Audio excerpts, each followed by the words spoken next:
So I suppose it's, do you want to wait a little bit, or do you want to make a start? We only have 2 presentations in this session. So that gives us almost half an hour for its presentations. It gives enough time to have a rich discussion in here. So hello, everybody. Welcome. And, good morning, good afternoon, depending on which side of the world you are. I'm delighted in this session to have Andreas Dengel from the University of Würzburg, if I pronounce it correctly, and Leonel Morgado from the University of Alberta, and Beck from the University of Arkansas. And we've got 2 very interesting papers to be discussed in here, that they both look at issues of immersive learning from different perspectives. So I would like, following the program, to start with Andreas. Andreas, can you take the stage and present your paper quickly within 3 minutes? Then we'll go to Leonel and Dennis to present their work, and then actually no, we won't do it this way. We'll go to Andreas. We'll let Andreas to have to take this 3 minutes and discuss his work. Then we can open it for questions for this session, and then we'll move to Dennis's and Leonel's presentation, and then we'll take questions. And if we have time at the end, we can all sit here and we can have an interesting discussion about the very interesting topic of immersive learning, and how this is defined and what is involved in immersive learning. So thank you very much for coming, and thanks. And I'm passing it to Andreas to give us his talk. Thank you. All right, cool. Can you all hear me?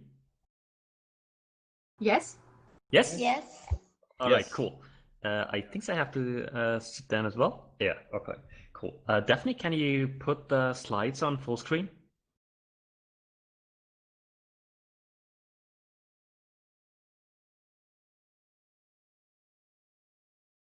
So, Daphne, can you put the slides on full screen mode, or? I have it on full screen mode. Oh, okay. Maybe I just don't see it. Yeah, okay. You might want to try refreshing it. Yeah. Never mind. All right. As long as the audience can see it, everything's fine. Okay, so hi everyone, and Daphne, thank you for the introduction, and thanks for chairing the session. Welcome. It's a pleasure to be part of this amazing conference, and I'm really looking forward to interesting discussions with all of you, I guess. So before I start the 3-minute summary of my work, let me just ask you all a quick question. So who of you from the audience, and of course from the presenters, who of you has actually used immersive technology with students, be it K-12 education or higher education, doesn't matter. Just like type a yes in the chat if you have used immersive technology in a classroom. Okay, so yeah, that's seeing some yeses coming in. Okay, that's a lot actually. Wow, that's cool. Okay, so next question is, to all of you who just typed yes, did all of your students that had like one particular experience learned the same? So did they all show the same learning achievement afterwards? Yeah, yeah, okay, so that's the nose coming in. All right, thank you guys for sharing. So my paper focuses on this very topic. So when exploring the affordances of immersive learning, it is crucial that we distinguish the learning supply and the active use of this supply by the learner. So learning supply sums up all the objective features like the technology, the content, the classroom setting, and everything that can be directly influenced by us as a teacher. Yeah, the active use of this supply is internal to the learner. which means that the results between students can and will differ, as you all experienced, as it seems. So research from the educational sciences has shown that there are many factors influencing learning activities and therefore also learning achievement. There's motivation, emotion, cognition, and many more factors. And as it happens, quite a bunch of these factors also influence the experience in virtual environments in general. So let's just take, for example, presence. So feeling of presence for me is the perception of non-mediation. More about terminology we'll hear later on from Leonel and Dennis a lot, and also about the importance of terminology. Yeah, so for me, it's the perception of non-mediation. This means what I experience in a virtual world feels real, at least to a certain degree. So research shows that the level of presence is not only influenced by the technology and the software, but also by motivation, emotion, and cognitive factors as well, just like learning activities. And in turn, presence also influences learning outcomes, what seems like quite a complex set of relationships, doesn't it?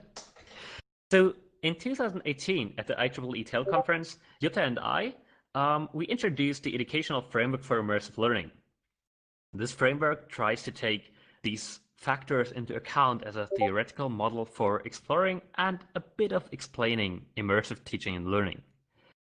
So while we sometimes abbreviate it as the EVIL framework, educational framework for immersive learning, that's not the reason why you see this pentagram-like figure on the right-hand side of the slide. That's actually just our research model simplified. So if you could scroll down, oh, okay, I just didn't refresh. So I hope you see, you all see the slides. Yeah, so based on this model, we conducted a study with 78 middle school students, trying to predict their learning outcomes in 3 different environments, focusing on computer science education topics. The environments for learning computer science were presented on 3 different technologies: a laptop, a mobile VR, and an HTC Vive. So we had 3 different levels of technological immersion. Also, more about terminology later on from Dennis and Leonel. And yeah, hopefully these different levels of immersion. We don't see the slide. Oh, you don't see the slide? We only see the first slide. Maybe I can scroll. If you hit refresh now, can you see it?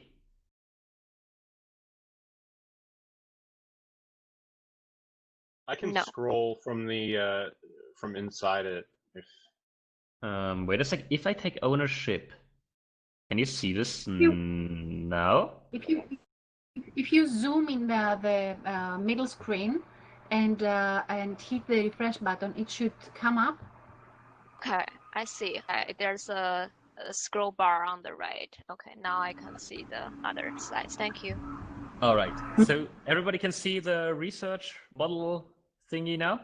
yes. All right, Yeah. cool. So that's our research model, very simplified. And based on this model, we conducted a study with 78 middle school students, trying to predict their learning outcomes in 3 different environments, focusing on computer science education topics. The environments for learning computer science, they were presented on a laptop, on a mobile VR, and on an HTC Vive. So we had 3 different levels of immersion, hopefully leading to various levels of presence. Further, we assessed motivation towards learning the subject, the emotional state of the students right before the study, previous scholastic performance, simplified cognitive benefits, and presence, of course. Also, we conducted a pre and a post test for the topics.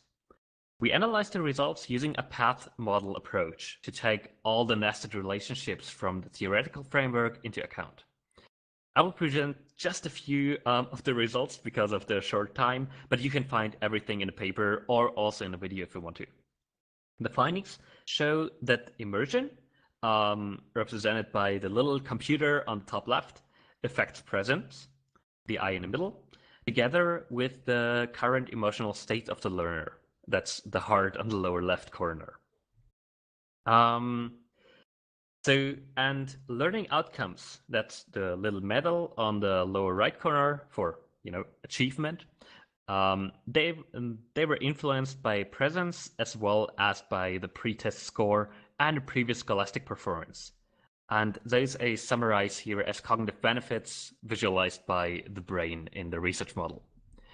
So the cognitive benefits, brain, they were affected by the motivation towards learning the subject, which you can see on the left with the thumbs up saying, yay, I really want to do this, I really want to learn this. So that's the results of my study. Of course, there are a lot of limitations to the study. And the last thing that we want to do is to provide an extensive model for predicting all sorts of learning happening in immersive environments. Also, we assessed very particular manifestations of the factors. But one thing that we really want to emphasize, and a thing that I claim that our study can show, immersive learning is not a simple technology-effect relationship, but immersive learning is more of a complex internal process driven by individual experiences and technological affordances. And both have to be taken into account when designing educational virtual experiences. So yeah, that's it. Sorry, I think I'm over 3 minutes. Thank you all for listening to my talk. And yeah, I'm open for questions. Thank you very much, Andrew, and thanks for Andreas, and thanks for keeping it on time. So, any questions from the audience, please? It looks like there's one that maybe not yet. So this is Dennis, by the way, Andy. Thank you for your presentation. I really appreciate it. Aside from the fact that that Leonel and I really want to work with you, because I think our work would really complement each other. Yes, our current definitely. Work complements each other's really well. And props to the conference organizers for putting us together in this presentation. But do you see your work kind of talk for a little bit about how your model could potentially be used to advance research, like the research agendas, by providing more of a kind of cohesive perspective on immersive learning outcomes? That's my first question. Yeah. And then I have another one. All right. Thanks for the question. And I really think our work complements each other pretty well. So one thing that I really want to emphasize is that I don't want to provide like an extensive model for that. And the educational framework for immersive learning is more like an approach to show that there's more factors influencing immersive learning than just the technology. And as you say in your paper as well, the learning is so complicated. There's motivation, there's emotion, there are cognitive factors, and it really needs, we need to foster the understanding that immersive experiences cannot be designed by just one person. So we need educators, we need game designers, we need a lot more perspectives to really design educational immersive experiences. Because for game designers, the perspective of the real pedagogical use of the learning objectives, that can be really tricky. And on the other side, for an educator, it might be really difficult to design a game that is actual fun and not just like behavioristic training mechanisms. So yeah, that's what the model really should emphasize, that we have all these different factors, and just by working together with different professions, we can really engage in cool educational experiences. Awesome. And then the second half of my question, well, actually, it's just a totally different question, I think, is it's your research focuses on looking at all these factors and how it influences outcomes. I've received criticism myself for some of my work for focusing so much on outcomes and not enough on issues like usability and accessibility as precursors. So I was wondering if you could potentially help me out by responding to that criticism, since your work also focuses on outcomes. Definitely. That's exactly what I was talking about. So we don't want to focus just on learning outcomes, because I mean, learning outcomes are really crucial if we want immersive learning or immersive experiences to be part of, for example, K-12 education. Because without learning outcomes, well, then we won't get the support of the teachers. But there are different factors that have to be taken into account as well. So let me give you an example. During the conference, we've had so many great talks about stressing the importance of narratives and stories for educational games, for example. Not only do stories foster experience-based learning, but they also have this potential to induce activating emotions, which is all really important for learning activities and presence as well. So that's an easy one. Narratives can foster presence and they can foster learning outcomes as well. They can really engage the students. That works in a positive direction in both ways. But as another example, so for example, locomotion. I think that's exactly what you were talking about, usability. Locomotion is a really tricky one. If we provide a very rich environment with many interaction possibilities and the possibility to explore and move around freely, that's awesome for presence. But for learning activities, there's so much non-learning related distraction going on. This can really mess up with the student's achievement. So the question about how much control and freedom the player should have to enhance presence, usability, learning outcomes, engagement, and all the other factors, it's a really tough one. And as I said before, it cannot be just taken on by one perspective. So we have to have a game designer or a human computer interaction specialist to take a perspective on this very aspect, together with educators saying, okay, this might be a distraction if we give them too much space. This might be a distraction and push away from the learning objectives. This answers the question? Yes, thank you. Hi, Andreas. There is another question from the Nai she asks. She asks. Actually, before the Nai, there is a question from Roger that asks to expand on the thumb by and brain icons in your model. And then there is another question from the Nai. So if you can address Roger's question first about expanding on the thumb up, eye, and brain icons on the slide. Yes. So Roger, thanks for the question. I didn't want to bore you in this 3-minute talk with all the effect sizes and stuff. Of course, this has been a rigorous approach with the path analysis, and the results that I shared with you in short here, they were all significant results. So the beta coefficients were all significant, and you can find all the coefficients and the effect sizes in the paper or also in the video. I think I can share the link here. Yeah, let me just share it in the chat. And there we can find all the relevant sizes. So everything that I shared with you, the effect of presence on learning outcomes, the effect of the pretest performance on learning outcomes, the effect of immersion on presence, of emotion on presence, they were all significant effect sizes. I hope this answers your question. Thank you. A link to the paper, yeah, I can look that up for you. It's in the proceedings, but I will get the link for you. Just after the questions, I can send them to you in the private chat. Thank you, Andreas. Also, the Nai says that she's been working on serious games for about 9 years, and she had different roles: designer to instructional designer and UX researcher. She says that she came across many educational games and can confirm that it's a very fine line to get everything right. The thing is, when we build these experiences, we don't know what we don't know. That's exactly right. And that's the other thing.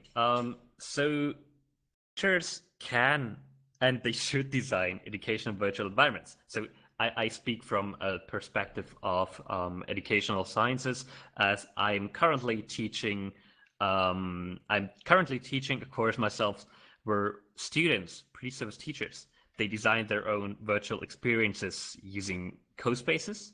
I don't know if you guys know CoSpaces, but this is a mind-blowing platform. It's so easy to design virtual realities there, and it's just perfect for people who don't know anything about programming. So they just use a Scratch-based coding language, and for now they're doing great, and they have so amazing ideas.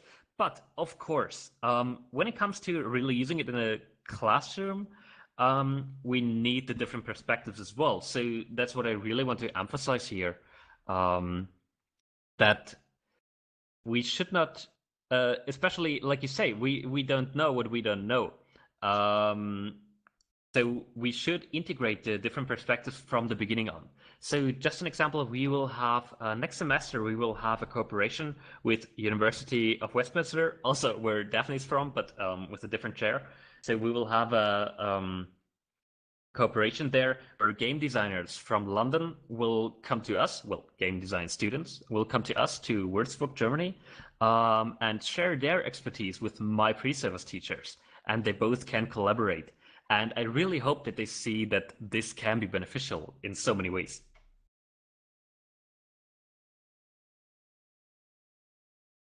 Thank you, Andrew. I think maybe we have a time for one more question, and then we can move to the next presentation. And then if there is time, then we can have again an open discussion with all the presenters. Yeah, that would be so awesome, because I really think that both presentations can be connected with each other. So that's cool. Okay.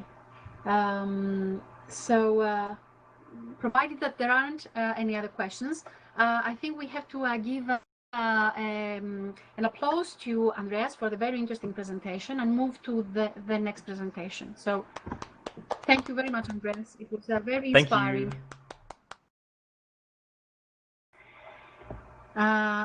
Now, let me introduce you to Leonel, Morgado, and Dennis Beck from the universities of Alberta and Arkansas. But I know that during last year they've been working closely together to develop this shared research. So the stage is to you, Leonel and Dennis. Thank you, Daphne. So this is Dennis. I'm going to start out, and I just want to say, Daphne didn't know this, but I wanted to make it clear to everybody. I'm from Arkansas, but I'm an Arkansan. It's just one of those weird ways of pronouncing things. But it's one of those things that you only know if you're from Arkansas. Anyways, we're going to talk about, no problem. We're going to talk about unifying protocols for conducting systematic scoping reviews with application to immersive learning research. So essentially what our research was about was coming up with a comprehensive current perspective of immersive learning research and how that's necessary for the field to progress steadily. We would like to have a common language, common perspective of immersive learning research that includes the arts, narrative, education, psychology, communication, technology, games, all of these areas, that common language and common perspective. Unfortunately, what we really have in the literature is lack of focus, scattered concepts, lack of common language on foundational concepts, and scattered perspective on the status of the field. So what did we do? We had scoping reviews to the rescue. A lot of the past efforts have leapt into systematic lit reviews without previously defining key terms and detailing methods, without detailing where the evidence was, and really where the reviews should be conducted and how they should focus. So we used a scoping review, which is a powerful tool to tackle this problem that permits us to look at the extent, the range, the nature of research activity, determine the value of undertaking a full systematic review, and then summarize and disseminate research findings and identify gaps. Leonel, you want to take over here? Yeah, so basically, what we did first, again, was get a clear definition of immersion, and an updated definition of immersion. Too many people see it as just technology, but that's not even the most common approach in the overall literature. Immersion about technology, but also about the narrative of immersion, the engagement. We clarified about learning, what learning is and how it must have also this wider view of the phenomenon. And then we went to the methods for scoping reviews. There are two major methods and they don't exactly match. So what we did, besides comparing them, was introducing in the paper exactly how these concepts of immersion learning and immersive learning enter this protocol. And you get this nicely laid out workflow, which is illustrated in this slide in the paper, but it's actually more detailed in the paper as tables. And what this enables you is within this area, you do a scoping review for your specific topic, you get this that Dennis told you, where to look for the evidence, where the evidence is. Once you do that, you can launch with several colleagues a huge, as wide as you want, a series of systematic reviews, tell you exactly what's the state of the art for that topic, but you have the assurance from the scoping review that you are looking in the right ways and in the right aspect. So our contribution here is that too many people and too many papers come and you cannot really leverage some results and put them against other results. You don't easily develop new work because everyone usually keeps using different definitions, different perspectives. And even if you say, okay, they use one definition, we'll use another, but then you look at the concepts and you see that you don't really map them out nicely. So you are limited on what you can enjoy and leverage. Our hope is that by providing this for the wider iLRN community, we can, as a community, build up a common understanding of what immersive learning is and get a better language in terms of being able to more thoroughly contribute and learn from each other. So that's basically, in a nutshell, what we did, and we are hoping for your questions on how this can be done.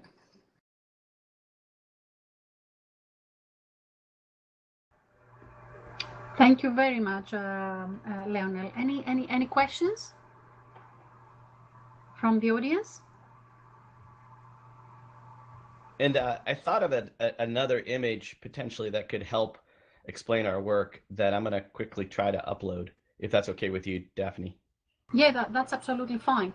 I think that I have a question. I mean, I think that the work that you presented is it's very interesting, and it's something that it's really needed to have a kind of a consistent way and methodology of studying the plethora of papers and in this area of immersing learning, and I think in other areas as well, but I'll come to this a little bit later.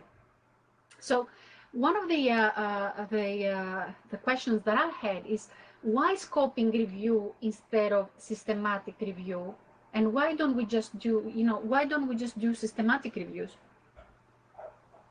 So I think that's a really good question, Daphne, and I think a lot of people have that, and I think that's one of the reasons why the current state of the field is so fragmented, because essentially, I love using metaphors. Essentially, it's almost like asking a child to swim in the deep end of a swimming pool before they learn how to swim.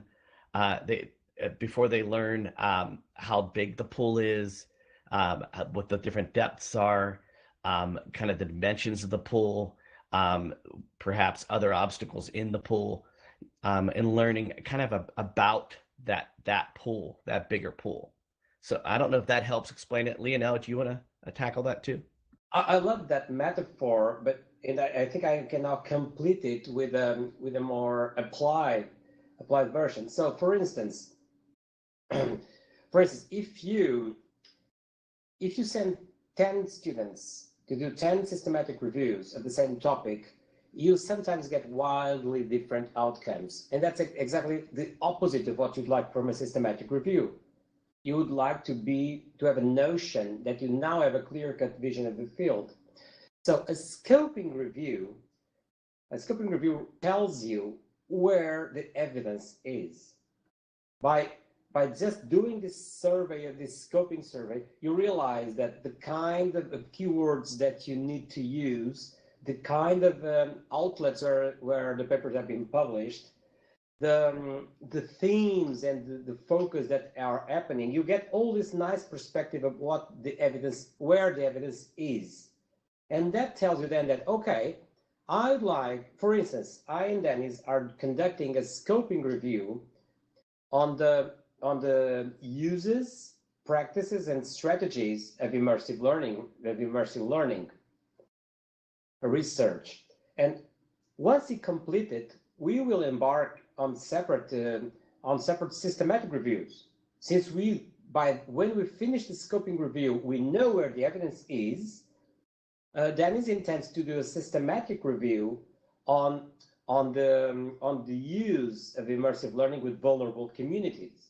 And I, on the other hand, will do a systematic review on the techniques for integration of immersive learning research with learning management systems.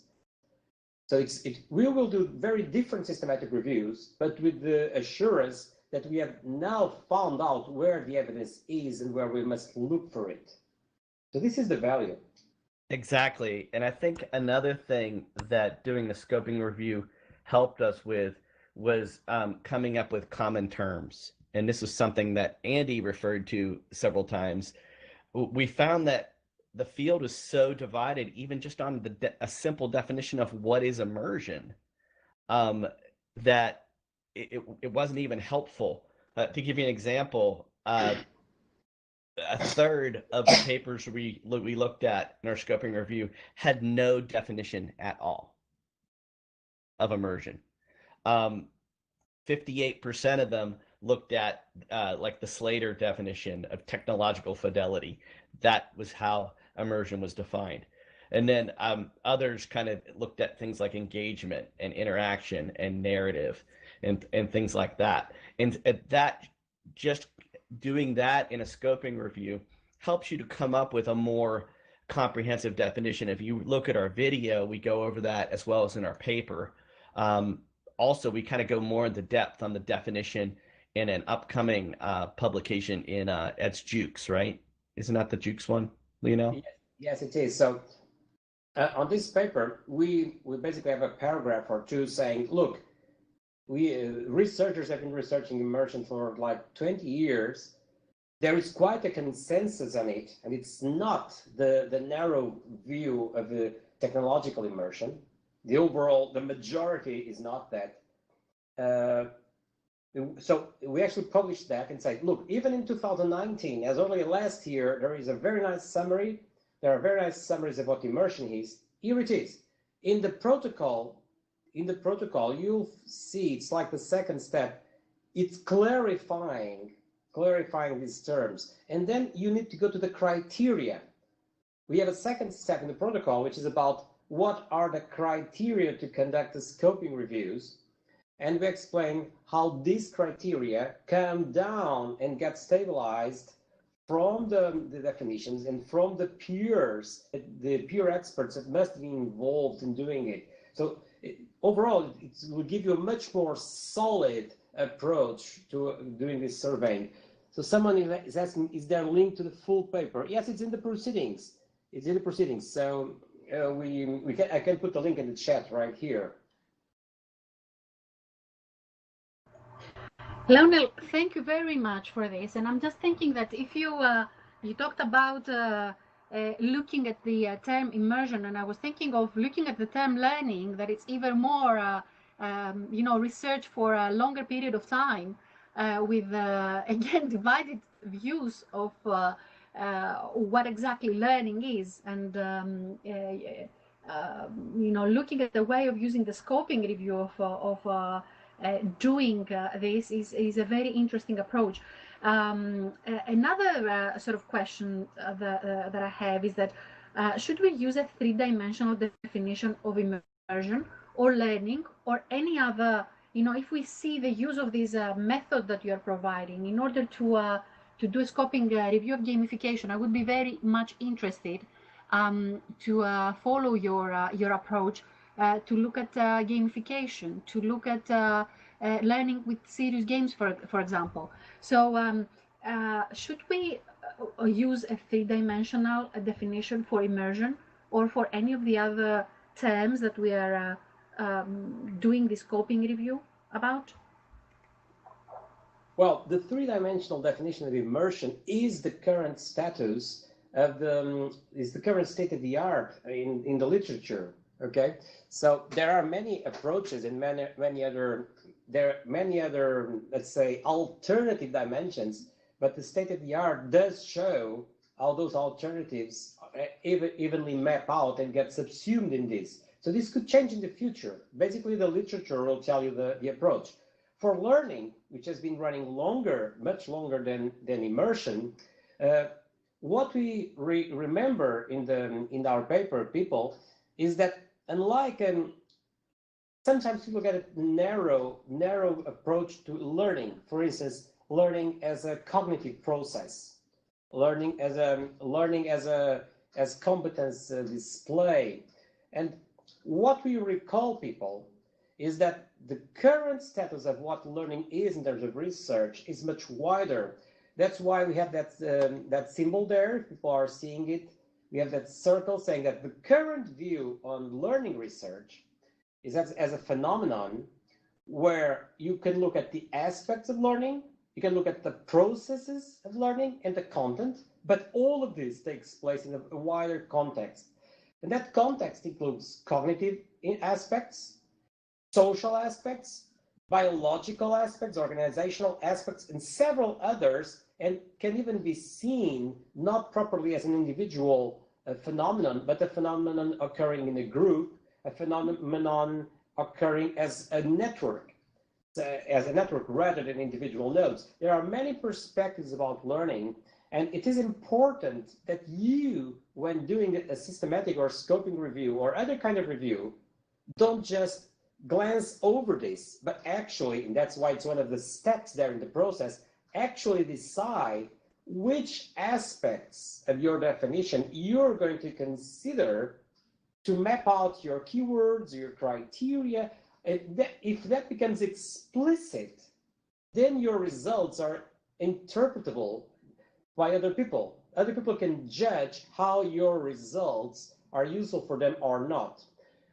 Because that's not what happens right now. Right now, if you pick any paper, what you'll see in most of them is that you will have a very hard time judging the application of the results to your perspective for lack of this clear theoretical framing of what people are doing.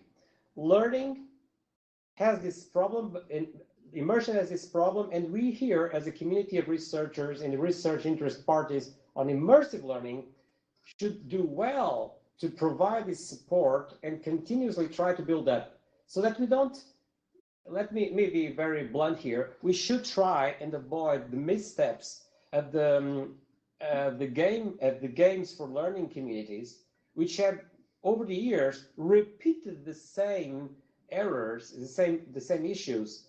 In the 1980s, everyone was talking about edutainment, and there were several results in edutainment research. And when the edutainment as a term disappeared, we realized that people started using other terms. And if you go to the early 2000s, serious games was the older rage as a term. And you go to the conferences on serious games, and you see the same kind of approaches and the same kind of results which had been previously achieved in the 1980s. People were completely unaware of them. And again, for virtual learning and other kinds of approaches. So we would do well to, now that this area is just in its infancy, to try and provide some systems, some consistency to our research methods so that we can move along faster and more solidly.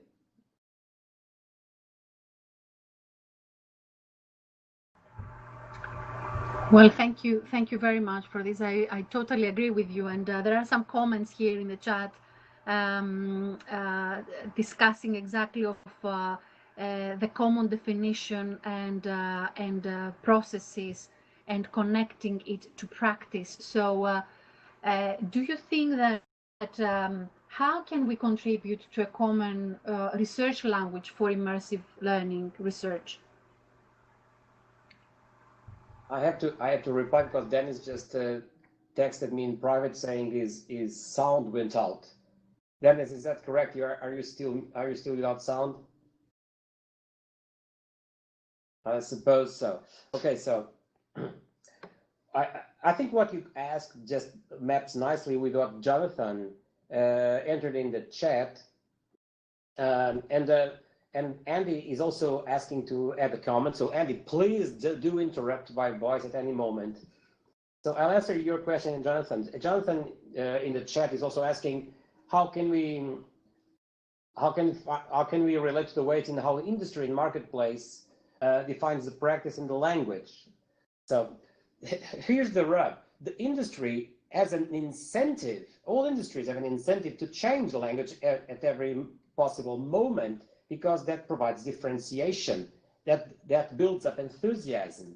So if we are clear on our concepts, if we are clear on our understanding, we can quite easily look at this new concept that comes up from industry and simply say, oh, that's nice. That's an idea that maps to current understanding like this.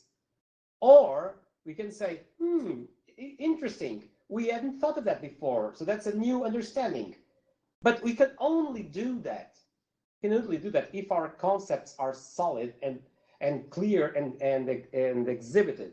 If not, we are simply using these new terms as jargon to try and catch the same thing. So, for instance, so what we can do for what works is really be able to build up and say, this is our map of our knowledge. If this is in our map, we can make judgments about it, whatever it's called. If it's not in our map, we know it's a novelty, and that's how we need to tackle it. And I think this is our bigger challenge.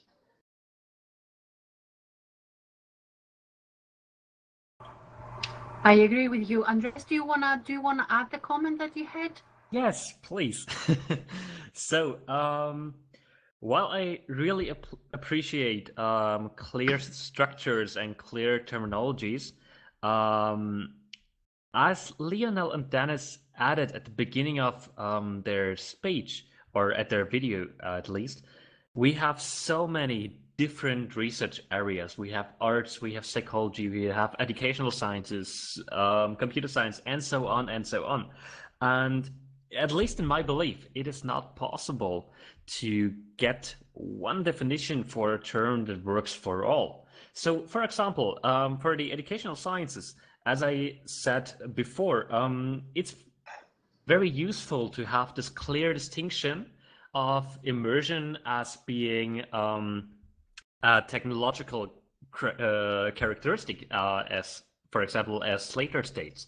But for other perspectives, it might be beneficial to cover the different aspects of immersion, also psychological immersion and so on.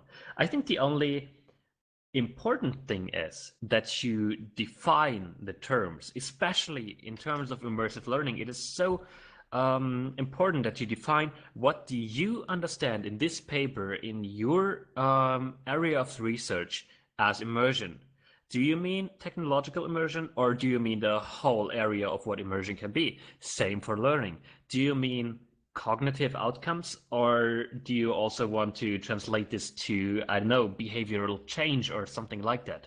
And I think that's really important, that we just define things. And of course, scoping reviews can be very useful in terms of which authors use which terms, maybe also connecting it with their research background. That might be very useful. But I would not recommend Well, just reducing it to one definition, because different definitions can have different benefits. Okay, yes, it's a great question, because sometimes people get exactly this idea, and I'd like to clarify. By saying one definition, we are not, the actual wording of the definition is not what really matters. That's just a helpful summary of the concept. By definition, we are meaning in terms of epistemology. So when we say that the current literature says that immersion, that different perspectives in immersion, different analysis of immersion can be subsumed into a three-dimensional analysis by technological immersion or systems immersion, by narrative immersion, and by engagement or challenge-based immersion, this basically tells you that all the other aspects, and there are some aspects, have been demonstrated with strong arguments to be able to be combined under this. And so what does this tell you is that it doesn't tell you you need to look at everything.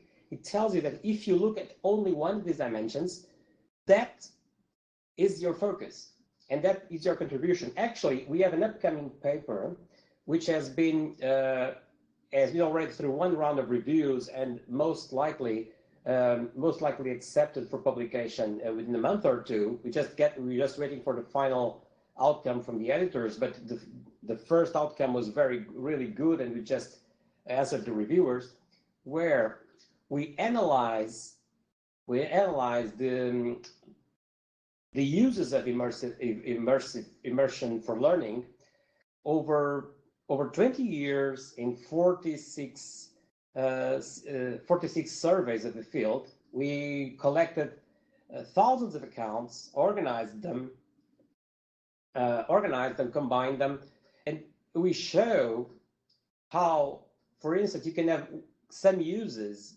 that combine some of these dimensions, emphasize others, and to start to realize that maps to educational approaches. So you say it's only technological immersion. Depends.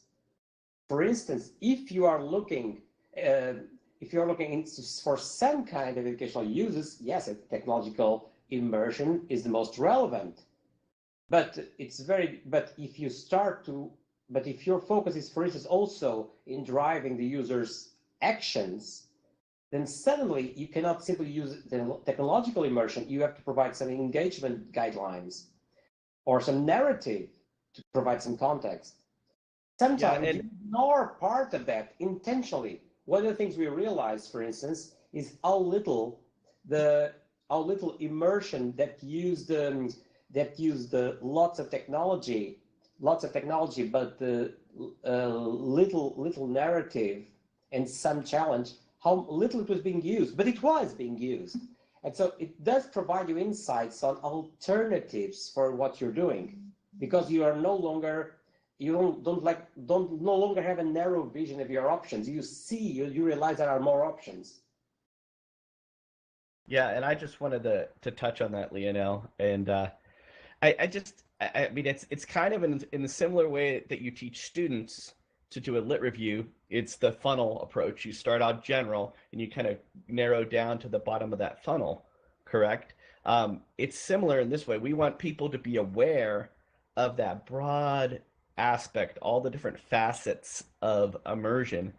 And in being aware of that, it's still okay to focus on a very small aspect of immersion, and it's actually very normal to do that.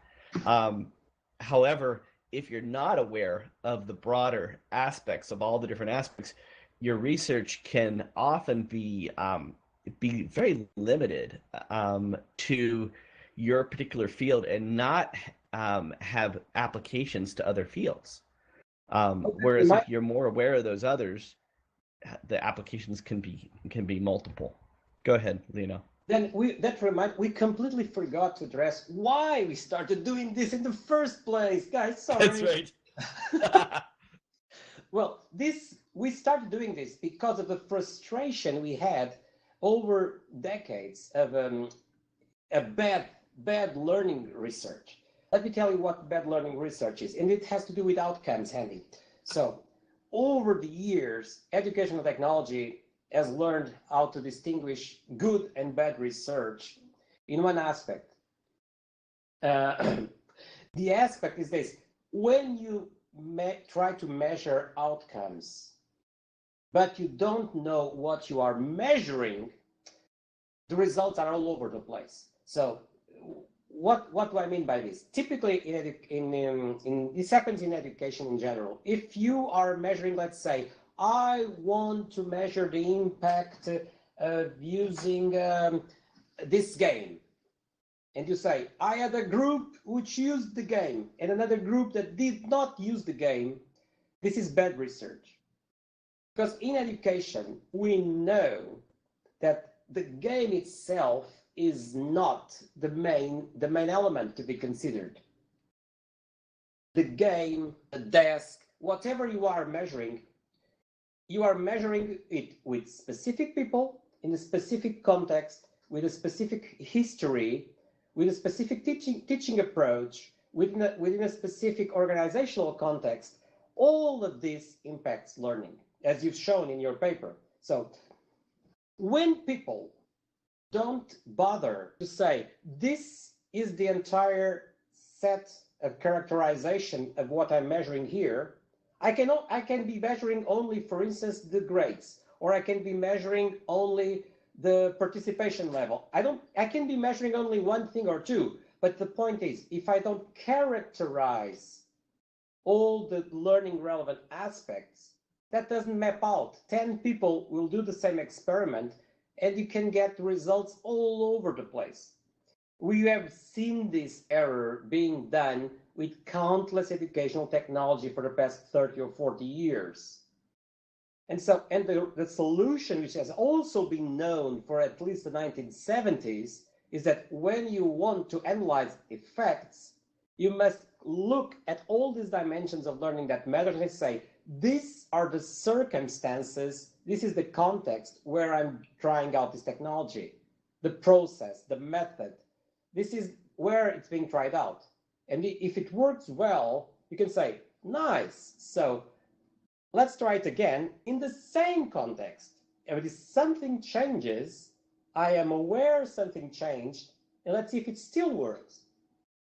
But when we don't look at the entire things that we should look into, then you get these pointless discussions where you say, it worked for me, it did not work for me, oh, more or less so. And we wanted to read immersive learning research from these bad practices that have been identified as bad over countless other educational technology areas in the past decades. So if you are aware that immersion has at least 3 dimensions and it's several finer grainer aspects, if you are aware that there are these dimensions, you can say, knowing what I'm doing, I'm focusing on one dimension. That's fine. I am focusing it on this way. That's fine, because you are aware of what you're doing. But if you don't document it, then some people that try to replicate what you did can get a completely different result for some factor that you completely ignored and they also ignored. And the same thing for learning. So this trying to avoid these bad practices that hampered and restrained results in serious games research, educational technology research, entertainment research, computers in education research, all these fields of research did this process. Starting doing bad research, the research that is technologically centered. I sometimes say, technology is not an environment chemical. You cannot simply introduce it and expect these results. You must map it out, map out everything. So we wanted to avoid that, and this is our contribution in this paper, and this is our contribution in the upcoming journal paper and other efforts that we are launching in this sense. Thank you very much, Leonel, and definitely what you're doing is really needed, because we need in this area we need a rigorous approach, we need rigorous methodologies to look at it. But I'm conscious of time, and I wanted to see if people have got questions for all the presenters in this session. If there are still any questions back to Andreas. I wanted to point out that, you know, as you very correctly discussed in here, you mentioned, I'm going back to Andreas. Andreas, you mentioned the importance of presence, and the importance of presence in immersion and in learning. So do you have any idea of, and note that no is a valid answer as well, why presence is so important in learning? And can you distinguish between presence and immersion? Because many times we people use it use the same term meaning the same things. Yeah, thanks a lot for that question. Actually, I really want to connect this to Leonel's and Dennis's research as well, because this is so important. Because we have these different definitions for everything. And for example, if I want to focus on the term presence, as I come from educational sciences, we often refer to presence as something that comes out of constructivism. So, and all the related theories for explaining how learning works. So if you want to assume that every learner builds up their own like knowledge networks and constructs, so everything is built up upon existing knowledge and existing experiences. So that's one viewpoint that we can have from the educational sciences. But of course, another discipline can have a very different approach on how presence might engage, might interact with all the building up of knowledge, with the creation of new skills. And well, yeah, for example, neuropsychology might have a totally different approach on what presence is and why presence fosters learning. So at least from the educational sciences, it's from constructivism, and because presence might foster perceiving all the images, the text, the sound of a virtual environment as an experience. So as like an episode of one's life rather than just visual images being presented to the eyes. Which, of course, this is why I was arguing about maybe for the educational sciences, having immersion seen as just technological immersion can be beneficial, because then we can say the technological immersion is something that can be changed by the teacher, leading to a different perception of immersion, to a different feeling of immersion. So this is useful for the educational sciences, while for other perspectives, this can be a really tricky one as well. Where integrating multiple aspects of immersion can lead to, I don't know, further characteristics for virtual environments. Great, thank you, Andreas. I think that we could carry on discussing here for a long time, but I'm aware that the next session starts in 1 minute, and it wouldn't be fair to take the time from the other presenters. So I want to give a big applause to the presenters of this session. Thank you very much for this interesting topic, and F4, everybody. And hopefully we can carry on this discussion at a different time during the conference. Daphne, thank you so much for chairing this session. It was great. Thank you so much. And if you check the paper, you You're also welcome. in one of the sources, we do make the connection between presence and immersion. This is extremely important connection. Thank you for asking. Yeah, thank you.